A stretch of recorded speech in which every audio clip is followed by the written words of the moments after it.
In 1929, we find ourselves in the Great Depression. The stock market crashes. Stock market crashes because people have been borrowing money to buy stocks. It's called margin buying. They borrow money from the banks, and they only put up 10% of their own money. 90% is bank money, which means it's borrowed money. It belongs to the rest of the depositors who have money in the bank. So basically what's happening, stocks are being purchased using other people's money. Also, what's occurring during the 1920s, you have a lack of regulation, so nobody's watching the business, and no one's watching the banks. The farmers are suffering, partly due to prohibition. The crops that they grew, the grains and the wheat, the products that they grew were used to make alcohol, which certainly isn't happening in great quantity during the Great Depression. Things are pretty bad during the 1920s. Things are pretty bad. So, stock market crashes, and basically, paper money that was never there, it only showed up on balance sheets, no one ever saw the greenbacks for this, now disappeared as the value of stocks declined. Margin calls occurred, which simply meant that stockbrokers asked people who bought the stock on margin to start paying. They didn't have the money. Money was depleted from bank accounts to try to cover margin calls, and we have this huge deflation, which is a lack of money in circulation, which is what the Great Depression is all about, huge deflation and unemployment. After trying to deal with this for 3 years, Herbert Hoover is completely ineffective. He has his Reconstruction Finance Corporation, which basically is going to give money and loans and tax breaks to businesses if they will turn around and hire. But the businesses don't necessarily do that. This is called trickle-down economics. You start with the job providers and you give them breaks hoping they will hire people. It wasn't happening. In 1933, Franklin Roosevelt becomes president. He wins the election in 1932 by a landslide, becomes president in 1933, promising the people a New Deal. Well, what does a New Deal mean? It means jobs, it means government intervention in the economy, it means foreclosures will stop, it means all kinds of things. Basically, it has 3 R's: relief, recovery, and reform. We're going to relieve the suffering of the people. The Federal Emergency Relief Act does that. He has Harry Hopkins go around and actually hand out money around the United States in the big cities to try to put money back into circulation. He also closes the bank with the Emergency Bank Act, and the banks are then examined. And over the span of the next couple of weeks, the banks are re-examined, and the banks that are healthy, meaning they have money on account in reserves to pay their depositors, will reopen. The banks that do not have enough money will be consolidated and eventually liquidated and closed. It's not great if you had money in the closed banks, but it stops the bleeding for the banks that are solvent. We're going to get NIRA, the National Industrial Recovery Act, which is a huge program where a lot of jobs are going to be created in this program, and minimum wage will be set, and workplace regulations will be set, and the government is basically going to become highly socialized. The Civilian Conservation Corps, the Tennessee Valley Authority, these are work jobs.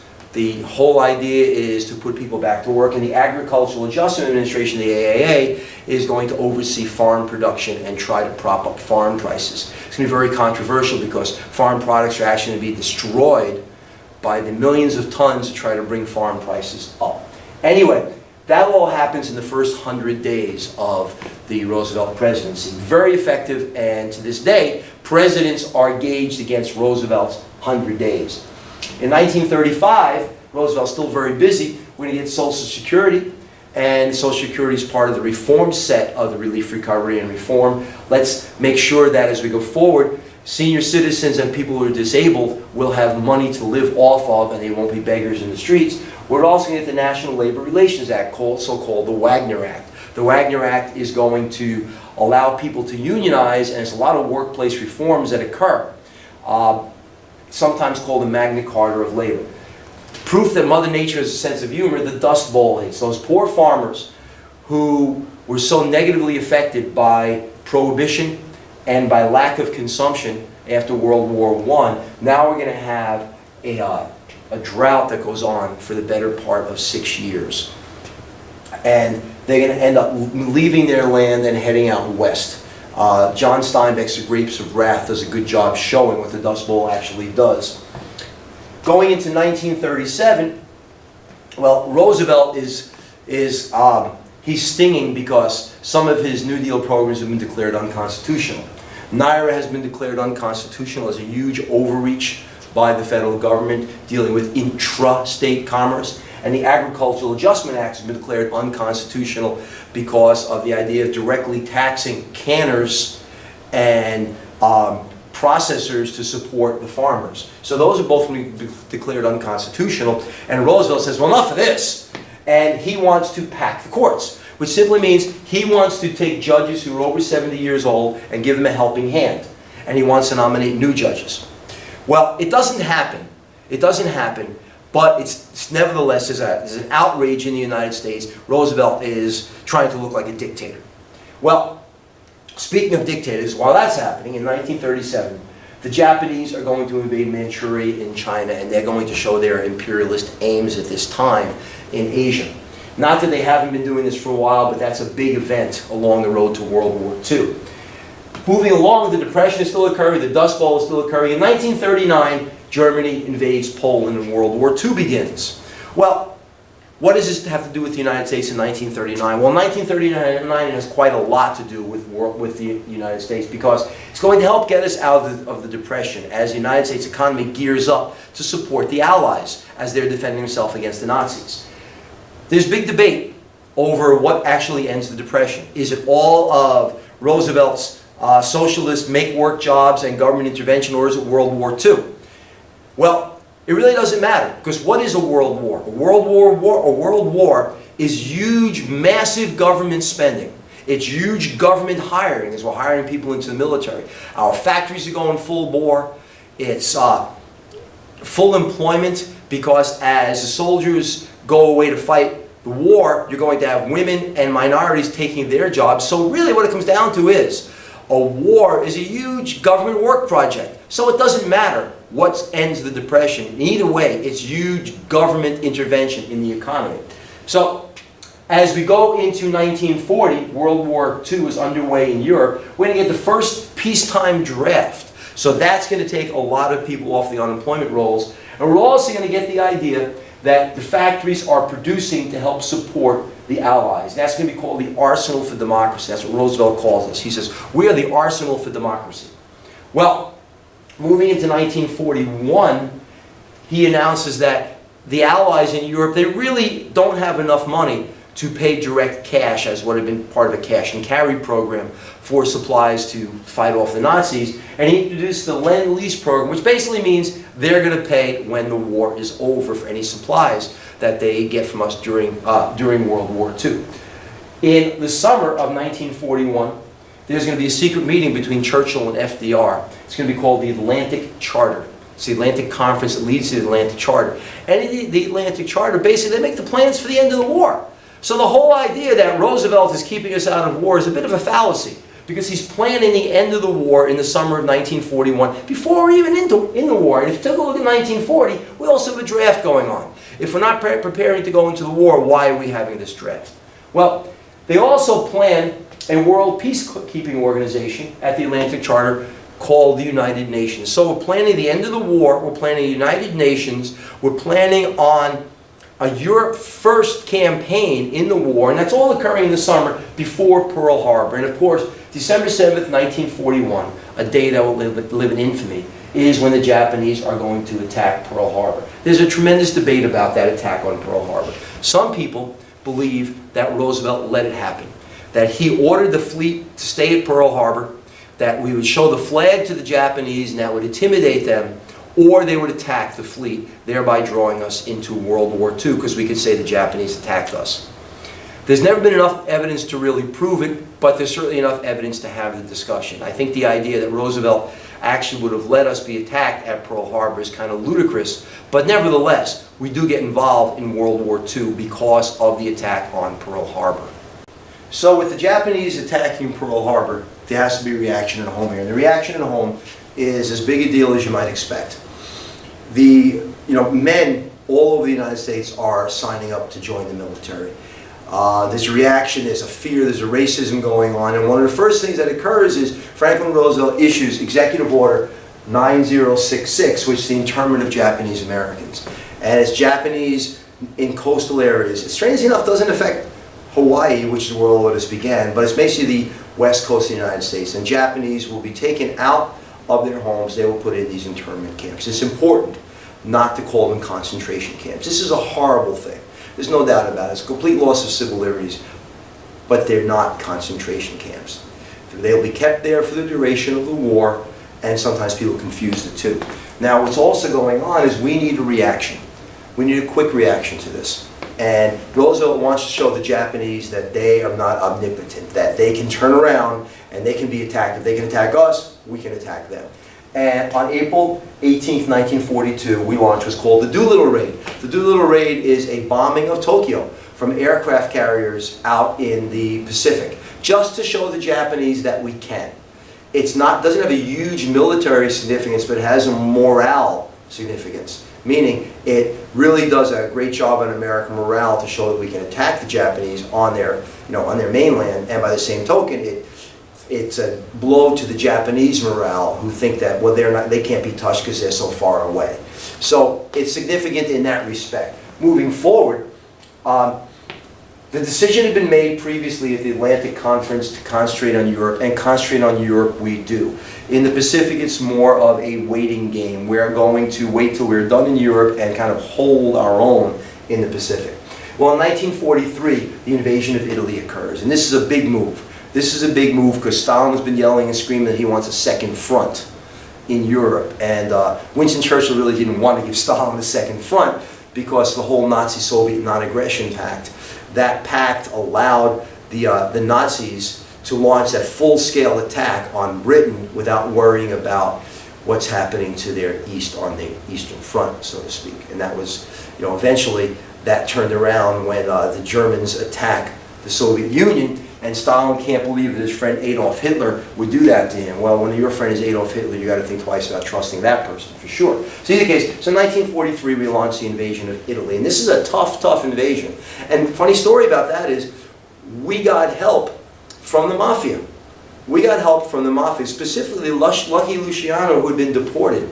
We got help from the mafia in communicating with people in Italy to defend against the Nazis and actually help during the invasion of Italy. So kind of a strange little fun fact there. Nevertheless, so now we've invaded Italy in 1943, and in 1944 we're going to get the beginning of the end for the Nazis with D-Day, the largest amphibious assault in world history. Everything we've got goes at the German coastline, goes at the French coastline, I'm sorry. Everything we got goes at the French coastline, and the Nazi high command didn't think that the invasion was going to occur when and where it did occur. We had the famous rubber army in England, which were decoy tanks and decoy planes and decoy trucks, and we had Patton in England as well. And all of these things served to throw the Nazis off the path. Plus, a lot of the Nazis had been given leave at the time, so Nazi commanders had been given leave at the time, and they weren't even there at the beginning of the invasion. So D-Day was a huge, huge success in terms of catching the Germans by surprise. The overwhelming force we showed was unbelievable. And that's the beginning of the end, because this is June 6, 1944 for D-Day, and by the time we hit May 8, 1945, we have VE Day. In between, we have the beginning of 1945, we have Yalta.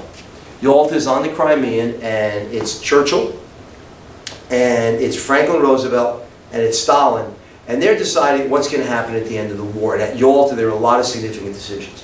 One of them is to divide Germany into occupation zones. One for the French, one for the British, one for the Soviet Union, one for the United States. And then they would also divide Berlin the same way. But that Germany, the Berlin part of Germany, I should say, would belong to the Soviet Union, and Berlin would then be divided into four as well. A very complicated, really unworkable plan, but it was meant to please all sides of the European allies here. So nevertheless, what was also decided there was that the Soviets would remove their troops from the lands they had conquered, and that there'd be free elections in Eastern Europe, most notably Poland, when the war came to an end. And Stalin also said that he would join the war in Asia when the war in Europe was over. So this is a good thing. This is a good thing for the Allies. It's all looking pretty good. But then what happens? The war is proceeding along. We're doing well in Europe. The Soviets are coming from the east. The Americans and French and British are coming from the west. And they want to squeeze Hitler, if they can, right in the middle. And that's going to be at Berlin. So we get to the gates of Berlin. We're pretty close. We're pretty close to actually ending the war. And on April 12th, FDR dies. And this is a huge blow. Yes, he had been in his 4th term, and yes, he was very old, but the idea that he was going to die at the beginning of his 4th term was pretty far-fetched, for sure. But he did, and Harry Truman, relatively untried, becomes President of the United States. And Harry Truman actually stewards the end of World War II, and is not Franklin Roosevelt. But Harry Truman is not Franklin Roosevelt in a lot of ways, and Stalin feels he can get away with a lot with him. So, in any case, FDR dies shortly thereafter, while the Russians are on the outskirts of Berlin and coming into the city. Hitler is going to commit suicide, the famous bunker story. It's a global studies thing. We're not going to go into this. And on VE Day, on May 8th, 1945, what's left of the German High Command actually surrenders, and that is the end of the war in Europe and the beginning of a lot of problems between the Soviet Union and the United States. So now we move forward, and in July of 1945, we go to the Potsdam Conference. Now the Potsdam Conference it's interesting. It's in Potsdam, Germany. It's in conquered Germany, and FDR is gone. Churchill is out of power. Clement Attlee is actually in power now. Churchill's out of power because he's a wartime prime minister and the war in Europe was over. So Clement Attlee is now in charge, and there's Stalin. And at the Potsdam Conference, a couple of interesting, quirky things happen.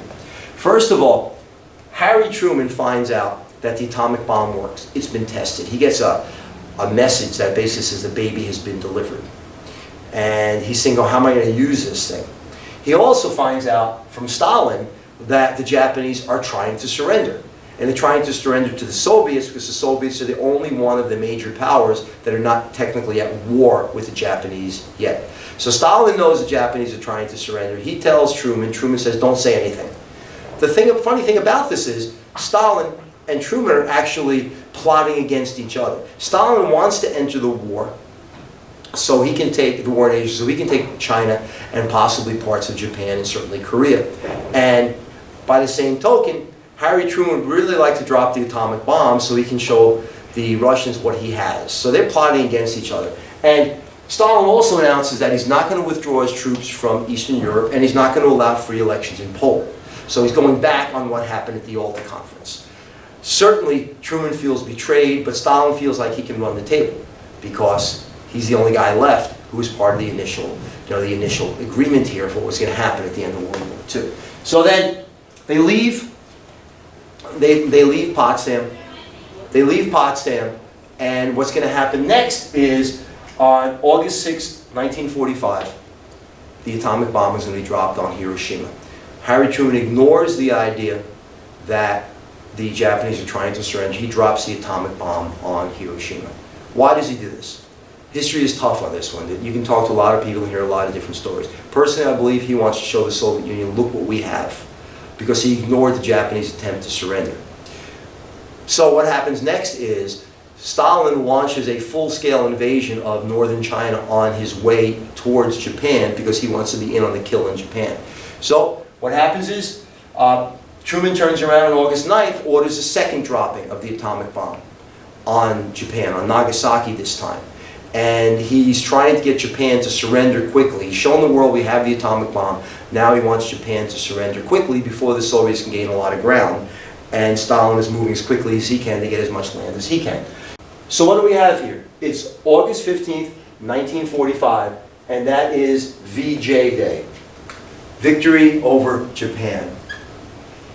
August 14th, 1945. And we have VE Day as May 8th, 1945. So that concludes World War II, and actually a lot of people look at it as the formal beginning of the Cold War.